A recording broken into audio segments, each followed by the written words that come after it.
이 시간 우리에게 주신 하나님의 말씀은 마가복음 4장 26절부터 29절까지의 말씀입니다. 마가복음 4장 26절부터 29절까지의 말씀입니다.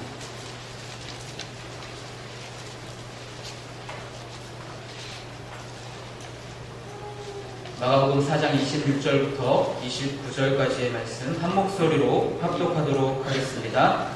또 이르시되 하나님의 나라는 사람이 씨를 땅에 뿌림과 같으니 그가 밤낮 자고 깨고 하는 중에 씨가 나서 자라되 어떻게 그리 되는지를 알지 못하느니라. 땅이 스스로 열매를 맺되 처음에는 싹이요 다음에는 이삭이요 그 다음에는 이삭의 충실한 곡식이라. 열매가 익으면 곧 낫을 떼나니 이는 추수 때가 이르렀습니다. 아멘.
인사를 나누시겠습니다. 잘 되고 있습니다. 기도하면 됩니다. 잘 되고 있습니다. 기도하면 됩니다.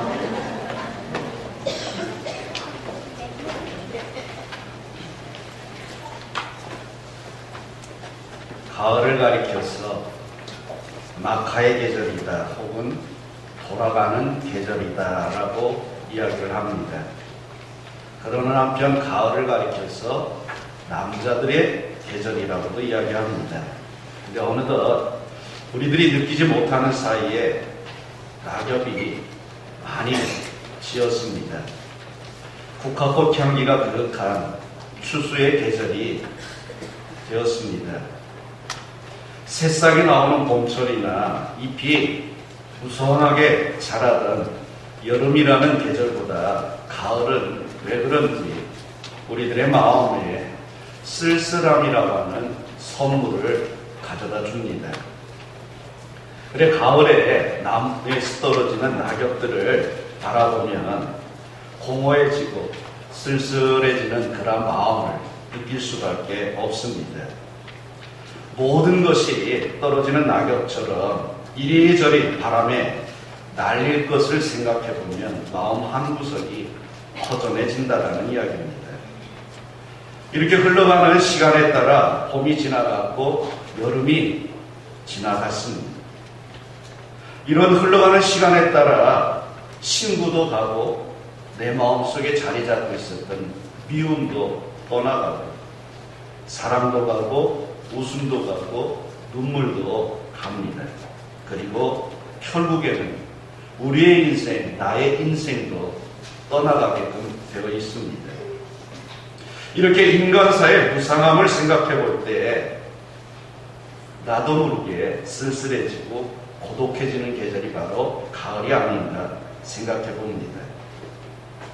이런 가을은 향수의 계절이고 결국에는 고향 생각을 하게끔 만드는 계절이 가을입니다.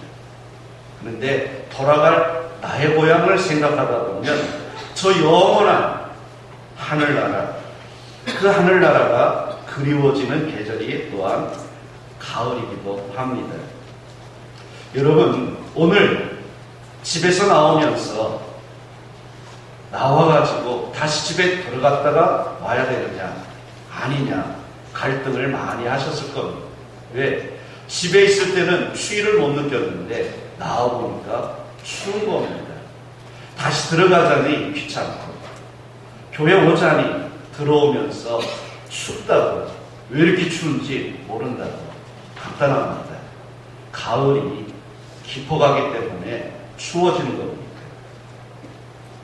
그런데 가을은 이렇게 사람의 마음을 센티멘탈하게만 할 뿐만이 아니라 가을은 우리들에게 또 다른 선물을 하나 가져다 주었습니다. 그것은 바로 가을은 열매의 계절이기도 합니다. 없어도 될 것은 사라지게 만들고 가야 될 것은 가버리게 만들고 소용없는 것은 다 떨어뜨리고 있어야 할 열매는 주렁주렁 매다는 계절이 가을이기도 합니다.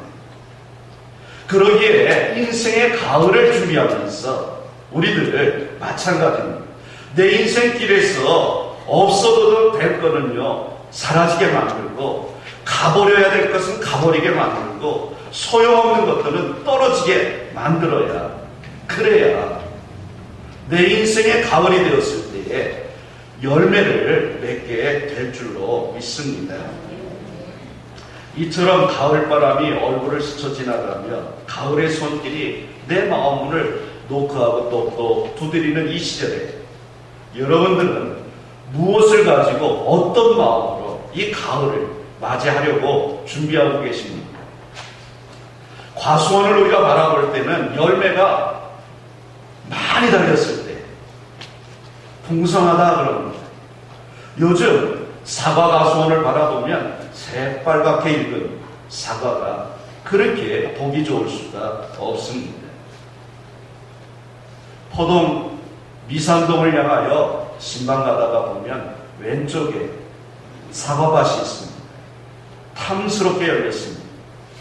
만에 하나 그 사과밭에 이 추수의 계절인 가을에 사과가 하나도 열려있지 않다. 그러면 그 사과밭을 바라보는 농부의 마음은 공허해질 겁니다. 쓸쓸해질 겁니다. 아니, 실패와 패배감에 어찌할 줄 몰라 할 것입니다. 왜요? 열매가 없기 때문에 그렇습니다. 그럼 과수원만 그럴까? 아닙니다. 우리 인생도 마찬가지입니다. 가을이 되었는데 거둘 열매가 내 인생길 가운데 하나도 없다고 한다면 그 삶은, 그 사람의 인생은 공허하기 그지없는 겁니다. 열매가 없으면 기쁨도 없고, 기쁨이 없으니 결국 살아갈 삶의 희망, 소망, 힘도 사라지는 겁니다. 근데 반대로 열매가 있으면 힘들었던 것 위로받을 수, 열매가 있으니까 기쁨이 있고 삶에 희망이 생기고 삶에 용기가 생겨나는 겁니다. 점점 깊어가는 이 가을에 우리 인생에 있어서 가을과 열매와 추수의 이 상관관계를 생각해보며 하나님의 말씀을 나누려고 합니다. 첫째로 열매와 인생입니다. 열매는요, 생명과 직결되어져 있습니다. 그 이유는 열매는 사람이 먹고 사는 자양분이 되기 때문에 그렇습니다. 하나님께서 우리들로 하여금 열매를 먹고 살도록 우리의 삶의 법칙을 만들어 놓으셨습니다. 창세기 1장 29절에 보면 하나님이 이르시되 내가 온 지면에 씨 맺는 모든 채소와 씨 가진 열매 맺는 모든 나무를 너희에게 주노니 너희의 먹을 거리가 되리라 그랬습니다. 이 말씀과 같이 사람의 생명은요, 열매 없이 유지할 수 없습니다. 열매를 먹어야 살 수 있고 열매를 취하여야 삶이 풍요로워지기 때문에 그랬습니다. 마찬가지로 우리들이 살아가는 육체적인 인생은 열매를 통하여 힘을 얻는다고 한다면 영적인 생명은 영적인 열매를 맺고 그 열매를 취해야 우리가 살 수 있는 겁니다.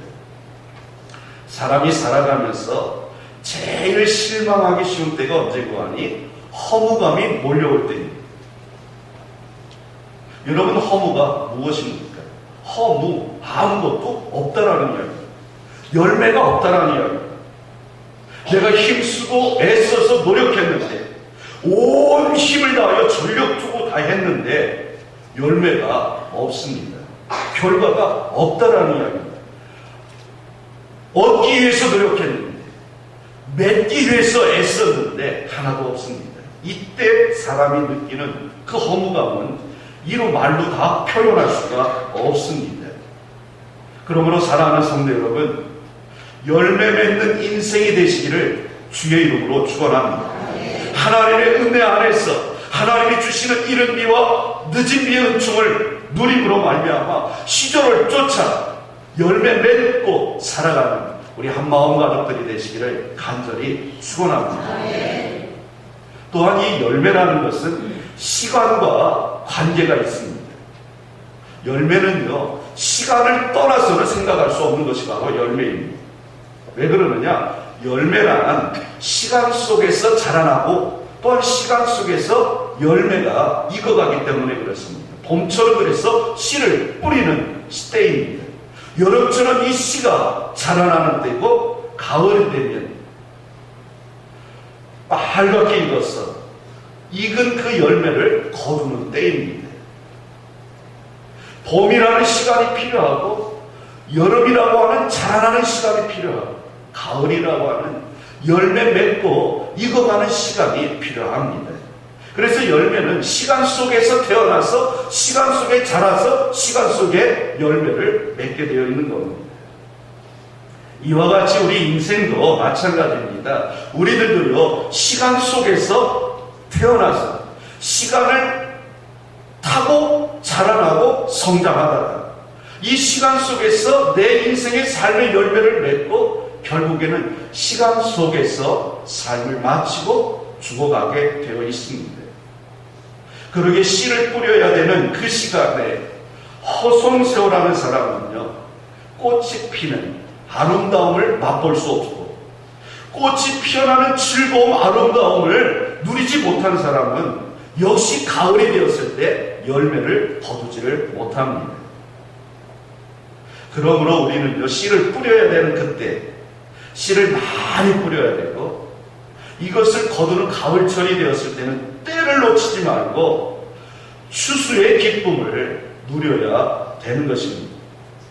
이렇게 우리 인생이 성공하느냐 실패하느냐 성패의 열쇠는 그 사람의 시간을 얼마나 잘 선용했는가, 얼마나 아끼고 노력해서 사용했는가에 따라 달라지게 되어 있습니다. 근데 이 시간이라는 친구는요, 우리들을요, 결단코 기다려주지 않고 그냥 묵묵히 자기 길을 걸어갑니다. 내가 따라가든 내가 따라가지 않든 시간이라는 친구는요, 무조건 앞만 보고 갑니다. 죽음이라는 그 앞을 바라보고 두벅두벅 걸어갑니다. 그러므로 시간을 낭비하는 사람은 내 생명을 허비하고 내 생명을 좀 먹어 들어가고 있는 사람입니다. 그러기에 이런 사람은 어리석은 사람이라고 성경이 이야기하고 엄밀하게 엄중하게 성경은요, 악한 사람이라고 이야기합니다. 여러분, 온전한 그리스도인이 된 우리 한마음 가족 여러분, 시간이 없다고요 탄식하지 말고 부스러기 시간, 자투리 시간이라도요 아껴서 사용하시기를 주님의 이름으로 축원합니다. 우리 예수님께서도 그래 우리들에게 말씀하셨습니다. 세월을 아끼라. 때가 악하다. 시간을 악하게 사용하는 때가 됐다라는 이야기입니다. 시간을 허비할 때가, 시간을 낭비하는 시절이 되었다라는 이야기입니다. 그러므로 너희는 세월을 아끼고 시간을 아껴서 사용하라는 이야기입니다. 그러므로 여러분, 시간을 아껴서 사용할 줄 아는 여러분들 되시길 축원합니다. 반대로요, 또 시간이 넉넉하고 많은 분들이 계십니다. 우리 어른들이 그럽니다. 나이 먹어봐 한 해 한 해 지나가는 게 왜 이렇게 쏜살같이 지나가는지 모른다고. 왜 그러냐? 그분들은요, 이미 추수 때가 되었기 때문에 그렇습니다. 추수 때가 되면은요, 너무나도 바빠집니다. 그런데 겨울을 지나고 파종을 준비할 때가 되면은요, 시간이요, 그래도 여유가 있습니다.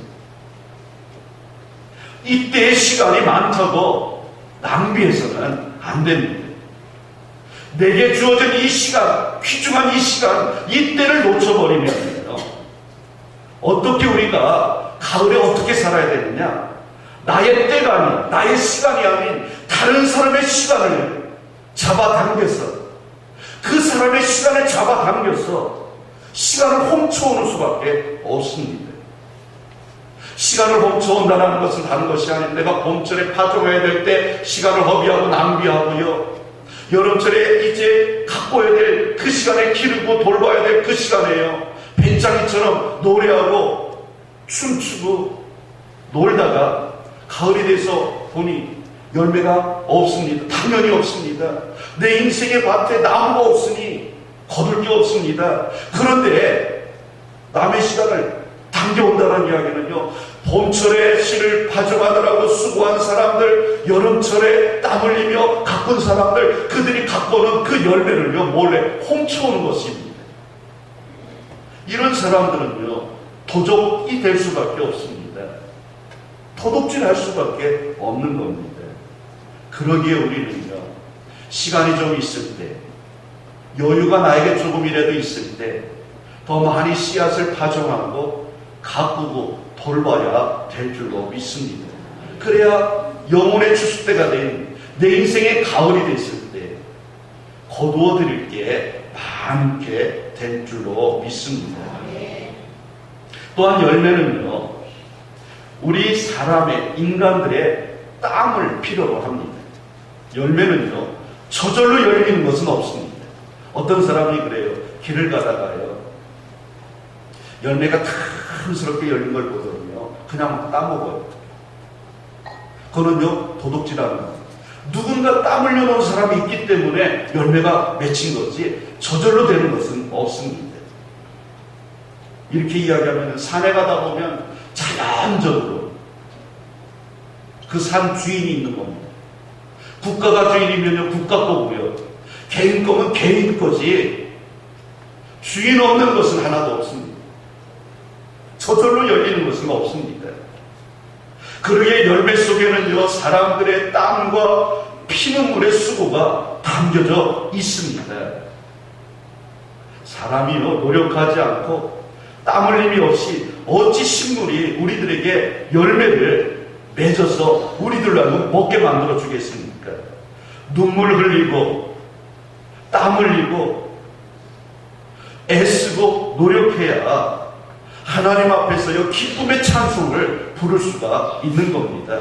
그래 시편 126편의 말씀에 보면 눈물을 흘리며 씨를 뿌리는 자는 기쁨으로 거두리로다 라고 그랬습니다. 다른 사람이요 잠잘 때 공부해야 되고, 다른 사람이 쉬고 놀 때 일해야 되고, 남이 허비하고 살 때 절약하며 살고, 다른 사람이 허랑방탕하게 시간을 보낼 때 조심하고 내 스스로 절제하며, 다른 사람이 나무 그늘로 들어가 쉬려고 할 때 햇빛 아래서 땀 흘려 땅을 팔아야 거둘 것이 있는 법입니다. 우리 모든 한마음 가족들이 하나님께서 내게 주신 일터에서, 하나님께서 내게 맡겨주신 가정, 사업장, 교회 안에서 땀 흘려 파종하고 땀 흘려 가꾸고 땀 흘려서 추수할 수 있는 여러분들이 되시기를 간절히 축원합니다. 이런 열매는요 우리가 땀 흘려 수고하는 그 노력의 산물이기도 하지만 궁극적으로는 하나님께서 베푸시는 은혜요 축복입니다. 씨앗 우리가 파종할 수 있습니다. 그리고 그 씨앗은 자체 생명력이 있기 때문에 동토를 뚫고 싹을 틔울 수도 있습니다. 그러나 그게 자라나기 위해서는 알맞은 햇빛이 필요하고, 그게 자라나기 위해서는 새벽에 이슬도 필요하고, 비도 필요하고, 적당한 바람도 필요합니다. 햇빛을 어떤 과학자가 만들어낼 수 있습니까? 어떤 사람이 바람을 일으킬 수 있겠습니까? 어떤 사람이 그래요. 선풍기 바람이 있는 거예요. 논 한마지기를요, 바람을 적당히 불기 위해서 선풍기를요 몇 대를 갖다 대야 됩니다. 비, 물 끌어다 쓰면 되지. 저수지에 물은 누가 갖다 대줍니까? 이 모든 것이 하나님께서 베풀어 주시는 은혜입니다. 그러므로 열매가 아름답게 익어가는 모습을 바라보면서 우리들이 가져야 될 마음은 뭐냐? 신비로운 하나님의 솜씨여, 신비한 하나님의 능력을 깨달아서 감사할 줄 아는 마음이라는 겁니다.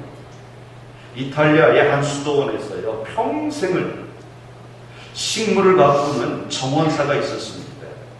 이 정원사가 이렇게 고백을 했습니다. 나는 35년 동안 앵두나무가 싹이 나고 잎이 돋고 꽃이 피고 열매 맺는 것을 바라보면서 그 배후에 계신 하나님의 살아계심을 나는 알았다고. 이 과수원지 이 정원사가요 나무들을 가꿉니다. 아름답게 가꿔놨습니다. 그런데 중요한 거는요 자기가 한 일은 없다라는 이야기예요. 결국에는 하나님이 도와주셔서 모든 것이 이루어졌다라는 이야기입니다. 사랑하는 성도 여러분, 이 가을에 인생의 열매를 맺게 하시는 하나님을 만나시기를 축원합니다. 공허하십니까? 허전하십니까? 그 공허함 속에 성령의 충만한 은혜로 채우시고, 그 쓸쓸함 속에 내 인생의 영원한 친구가 되어주시는, 동반자가 되시는 예수 그리스도를 만나셔서 아름다운 인생의 열매를 맺으시기를 축원합니다. 두 번째로 성도들과 열매와의 상관관계입니다. 마태복음 7장 1절부터 19절 말씀에 길게 써 있는데요. 딱 두 마디입니다. 이와 같이 좋은 나무마다 아름다운 열매를 맺고 못된 나무가 나쁜 열매를 맺나니 그랬습니다. 좋은 나무가 아름다운 열매를 맺게 되어 있고 나쁜 나무는요, 못된 나무는 나쁜 열매를 맺게 되어 있습니다. 그런데 아름다운 열매를 맺지 아니하는 나무마다 찍혀 불에 던져지느니라 말씀하고 있습니다. 찍혀서 불에 던져진다라는 이 표현은요, 내 인생의 마지막 날, 사람의 마지막 날에 죽음의 관문을 통과 하나님 앞에 섰을 때에 못된 나무처럼 살아서 나쁜 열매를 맺은 사람들, 즉 하나님의 교회를 핍박하고 믿는 사람들을 조롱하며 예수 그리스도를 향하여 반대하고 불순종의 삶을 살았던 사람들을 가리켜 못된 나무인데, 이들은 나쁜 열매를 맺어서 불에 던져 사르니라 그랬습니다. 불은요, 지옥불을 상징합니다. 저도 여러분도요, 우리 모두는요, 아름다운 열매를 맺는 좋은 나무가 되시기를 주님의 이름으로 축원합니다. 근데 우리가 좋은 나무가 돼서 좋은 열매, 아름다운 열매를 맺으려면 어떻게 해야 되느냐? 밭이 좋아야 돼요. 씨가 아무리 좋고요, 예수 그리스도의 생명의 씨가 아무리 좋아도요, 밭이 없으면 심을 수가 없습니다. 밭이 없다는 거예요. 씨가 아무리 좋아도요, 밭이 없는 거예요. 이 밭은 뭐냐? 다른 것이 아니라 내 마음이 밭입니다. 인생의 밭은 뭐냐? 내 마음입니다. 내 마음이 좋은 밭이어야 된다는 겁니다. 그래 마태복음 13장 말씀에 보면 씨 뿌리는 자의 비유가 나오는데, 우리들의 마음밭을 갖게 네 가지로 나눠놨습니다. 길가와 같은 밭이 있고, 돌짝밭이 있고, 가시밭이 있고, 옥토가 있다고 그랬습니다. 길가와 같은 밭은요, 씨를 뿌려도요, 사람들이 집 밟고 다니거나 아니면 새들이 와서 금방 먹어치웁니다. 돌짝밭이요, 뿌려놓으면은요, 씨 뿌리는 내립니다. 금방 내려오는데, 돌짝밭이라요, 금방 새카맣게 타서 죽습니다.